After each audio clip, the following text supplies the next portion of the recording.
Welcome to Hypnosis Health Info. I'm Roger Moore, still here at the Louisiana Hypnotherapy Organization, the conference, and with me again is Chaplain Paul Durbin. And Chaplain Durbin, you're going to share with us about paradoxical intention. Right. Please again, tell us about this is another Viktor Frankl gift to me and to the world that wants to use it. He points out that quite often when we fear something, that which we fear the most, we tend to cause to happen. Of course. Just by the fear of it.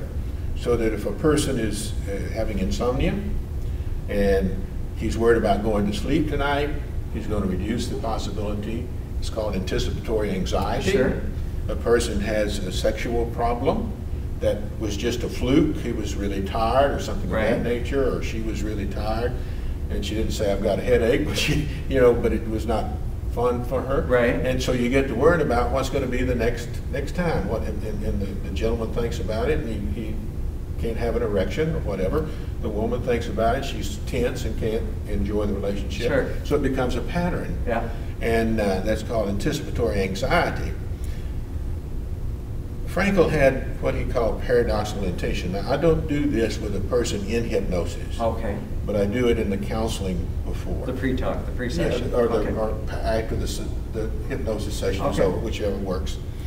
And it was his theory that if you exaggerated something, that it would quite often lead to humor, which would help correct the problem. He gives an illustration of a gentleman who sweated a lot, but he sweated much more when he was with his boss. And he used the term, I sweat a quart every time I'm in a meeting with him. So Frankl said, oh, wait a minute. Said, next time you're with your boss, say to yourself when you walk in the room, if I sweated a quart last week, I can sweat a gallon this week. Okay. And he kept telling himself that, and eventually he came to his normal sweating level when he was around his boss. Now, I think obviously you would know why I would not do that in hypnosis. Right. Because in hypnosis, you're giving him, he might sweat the gallon. He might actually sweat the gallon, yes. One of the ways that I used it was, this lady came from weight control. Okay. And she ate at least 2 or 3 these microwave popcorns a night. All right, yeah. And she said, I just can't give them up. I can't give them up. And I said, you know what I want you to do tonight? I said, I want you to go home. And I want you to say to yourself, when you're pulling the box with the popcorn in it, if I could eat 2 or 3 last night, I can eat 6 tonight. 6, wow, okay. And she started laughing. And she said, that would be ridiculous. She said, maybe eating 2 or 3 is ridiculous. So she, during the course of the sessions I had with her for weight control, got it down to where she might eat 3 or 4 times a week instead of 2, 3 every night. And it's a way to interject humor, but it focuses on what the problem is, so that you exaggerate the problem. Now, there's a form in which hypnotherapists use it in what I call circle therapy. I got this, I think, from John Kappas, but it doesn't matter. He gave it to me. Okay. In which I have a person, let's say they are afraid of a dog.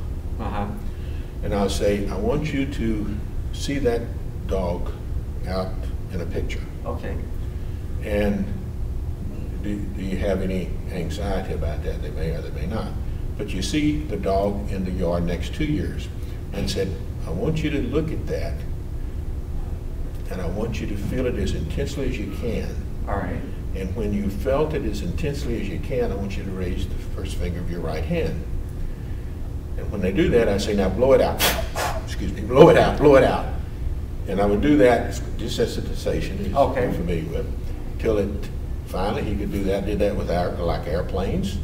You're going on a trip. All right. You're fearful of flying. You order your tickets.